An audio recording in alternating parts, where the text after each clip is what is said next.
안녕하세요. 이상튜브입니다. 노르웨이 국방부는 차기 전차 선정 결과 발표를 2023년 3월까지 늦출 것으로 알려졌으며 아마도 우크라이나 전투의 영향을 받아 전차와 장거리 공격 능력의 도입 우선순위에 변화가 있을 가능성이 높아 보입니다. 레오파드 2A7N오와 K2N오의 현장 테스트를 실시한 노르웨이 국방부는 10월 말까지 도입 기종을 결정하겠다고 밝혔으나 12월 들어서도 움직임이 없었습니다. 따라서 한국 측은 국산 무기 시험 답사 및 수출 협의를 위해 노르웨이 측 관계자가 방한하는 12월 중순에 K2N오 도입이 발표될 수 있다고 기대했지만 불발되었고, 노르웨이 언론들은 선정 결과 발표를 2023년 3월까지 늦출 것이라고 보도하고 있습니다.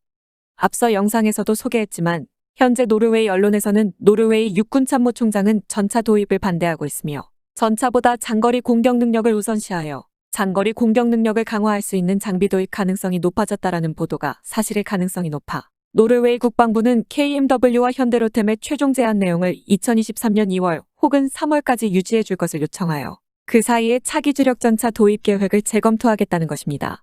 노르웨이 육군이 제시한 차기 전차의 최소 수량은 72대에서 84대 사이로 당초 계획대로 레오파드 2A7N오와 K2N오 중 하나를 도입할 것인지 아니면 도입 규모를 줄였든 자금을 장거리 공격 능력 도입에 유용할 것인지, 또한 차기 전차 도입 자체를 중단하고 장거리 공격 능력 조달에 모든 자금을 쏟아부을 것인지는 정확하게 알려지지 않았지만 여기서 등장한 장거리 공격 능력 장비 도입은 갑자기 튀어나온 이야기는 아닙니다. 당초 노르웨이 육군은 2025년에서 2026년경부터 신설되는 부대를 위한 보병 장갑차 도입과 퇴역한 M270을 대체하기 위해 장거리 정밀 사격 시스템의 도입에 나설 것이며, K2N오의 제안으로 협력 관계에 있는 콩스버그사와 한국의 하나디펜스는 지난 6월에 보병 전투차와 장거리 정밀 사격 시스템 공동 개발에 합의했다고 밝힌 바 있어 양사는 레드백과 천무를 기반으로 노르웨이 육군 모델을 공동 개발할 것으로 보입니다. 즉 차기 전차 도입 계획이 철회된다면 하나디펜스에 기회가 생긴다는 뜻이고, 독일에는 다연장 로켓 시스템을 공급할 수 있는 기업이 없기 때문에 독일은 손가락을 빨고 지켜볼 수밖에 없습니다. 여기서 지난 6월에 하나디펜스와 노르웨이 콩스버그사와의 공동 개발에 대한 외신 기사를 살펴보면 노르웨이 육군은 레오파드 2A4 전차를 대체하기 위해 차세대 전차 도입 프로그램 외에도 보병 전투차와 다연장 로켓 시스템 개발을 계획 중에 있습니다. 이를 위해 노르웨이의 방위사업청은 새로운 보병 전투 장갑차에 대한 정보 제공 의뢰서를 발행했으며 올해 말에는 다연장 로켓 시스템에 대한 정보 제공 의뢰서를 발행할 계획입니다. 노르웨이는 다연장 로켓 시스템 개발을 위해 유로사토리 2022에서 한국의 하나시스템과 개발 협력에 합의한 것으로 알려졌습니다. 노르웨이 육군은 레오파드 2A4를 대체하기 위해 차기 전차 도입 프로그램을 시작했습니다. 올해 1월 혹한기에는 독일이 제안한 레오파드 2A7N오와 한국이 제안하는 K2N오가 실사를 벌여 주목을 받았는데, 한국이 제안 중인 K2N오는 노르웨이 콩스버그사가 개발한 통합 전투 시스템과 RWS 통합 및 노르웨이 현지 기후에 맞춘 강력한 난방 시스템과 보조 동력 장치가 추가되었고, 그리고 노르웨이 육군이 원했던 이스라엘제 액티브 방호 시스템이 추가된 노르웨이 육군에 맞춘 모델입니다. 한국 방산업계와 노르웨이 콩스버그사와의 협력 관계는 K2N오 전차만의 이야기가 아니며 K9의 해외 수출 모델, 즉 노르웨이와 핀란드 및 에스토니아와 호주의 수출 모델에도 나토 규격에 맞춘 콩스버그사의 화력 지원 시스템인 오딘이 채택되어 있습니다. 또한 레드백이 호주 육군에 제안한 현지 제조 컨소시엄에도 노르웨이의 콩스버그사는 참여하고 있습니다. 즉 노르웨이 육군은 2025년에서 2026년 사이에 도입 예정인 보병 전투차와 다연장 로켓 시스템의 수요를 겨냥해 두 회사는 보병 전투차 레드백과 다연장 로켓 시스템 천무를 기반으로 노르웨이 육군 모델을 공동 개발하기로 합의했다는 의미일 것입니다. 노르웨이 기업들은 이미 90년대에 CV-90 보병 전투차를 도입하여 자국에 맞게 업그레이드 시킨 적이 있습니다. 노르웨이 육군은 1993년에서 1994년에 이루어진 보병 전투차 사업에서 CV-90과 아스코드 및 브래들리 전투차 등의 여러 모델을 심사했으며 결국 스칸디나비아의 가혹한 기후에 적합한 CV-90을 채택했습니다. 하지만 주포를 더 작은 30mm로 바꾸는 대신에 방어력과 화력 통제 시스템을 업그레이드 해줄 것을 요구했습니다. 이에 따라 노르웨이가 도입한 마크1에서는 노르웨이의 요구대로 장갑판이 추가되어 전면부 방어력이 30mm 철갑탄을 방어할 수 있도록 개선되었으며, 이에 맞추어 스웨덴의 사브사도 당시로는 진보적인 디지털 화력 통제 시스템을 개발했습니다. 이렇게 업그레이드된 방어력과 화력 통제 시스템은 이후 다른 CV-90 개량형에도 적용되었고, 특히 방어력이 계속 개량되어 IED에 대한 하부 방어와 타버텍 공격에 대한 방어까지 고려한 마크3의 경우 35톤까지 무거워졌습니다. 참고로 2018년에 BAE 시스템스는 최신형 CV-90 마크4를 공개하였으며 이 모델은 호주군의 차기 보병 전투차 사업에도 제시되었으나 2019년에 독일의 링스와 한국의 레드백에 밀려 일찍이 탈락하면서 아직까지 실제로 도입된 물량은 없습니다.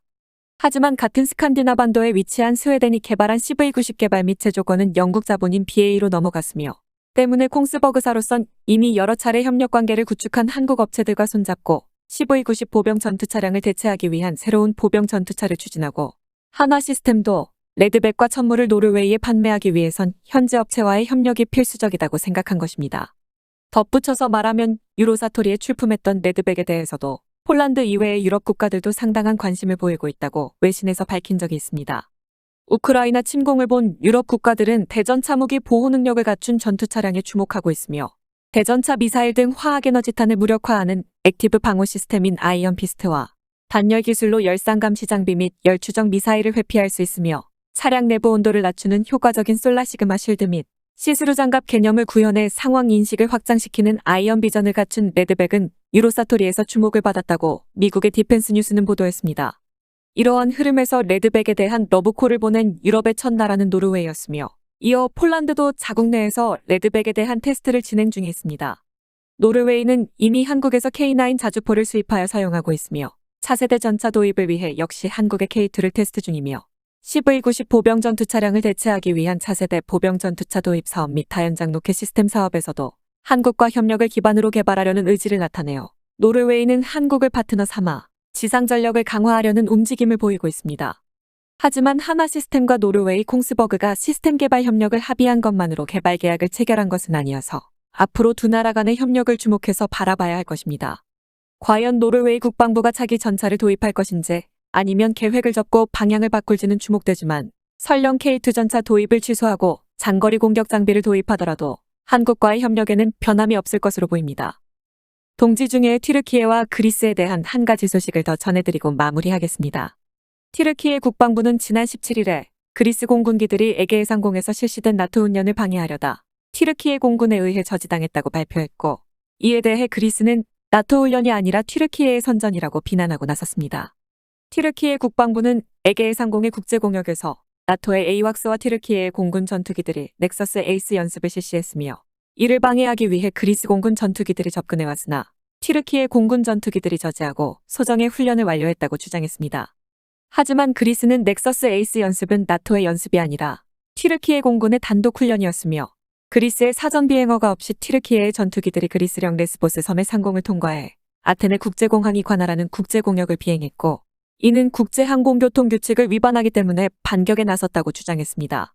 나토 소속기인 이스리는 유럽 남동부 지역의 상황 인식력을 확장하기 위해 튀르키예의 코냐 공항을 거점으로 훈련을 실시한 적이 있으며 이것이 넥서스 에이스 연습의 일부로 과거 튀르키예 공군과 공동으로 이 훈련을 실시한 바 있으나 이번 달에 넥서스 에이스 연습을 실시했는지는 알려지지 않았으며 나토 사령부도 넥서스 에이스 연습을 했다고는 발표하지 않았습니다.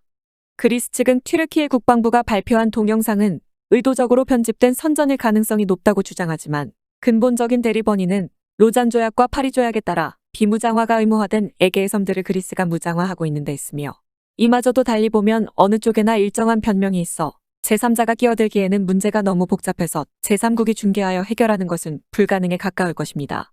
때문에 어느 한쪽의 주장을 진정으로 받아들이는 것은 위험하며 이대로 양국 관계가 악화되면 정말 붙을 수도 있기 때문에 동지 중에는 세계에서도 특히 불안정한 지역이라고 할 수 있습니다. 이상 마치겠습니다. 시청해주셔서 고맙습니다. 이상튜브였습니다.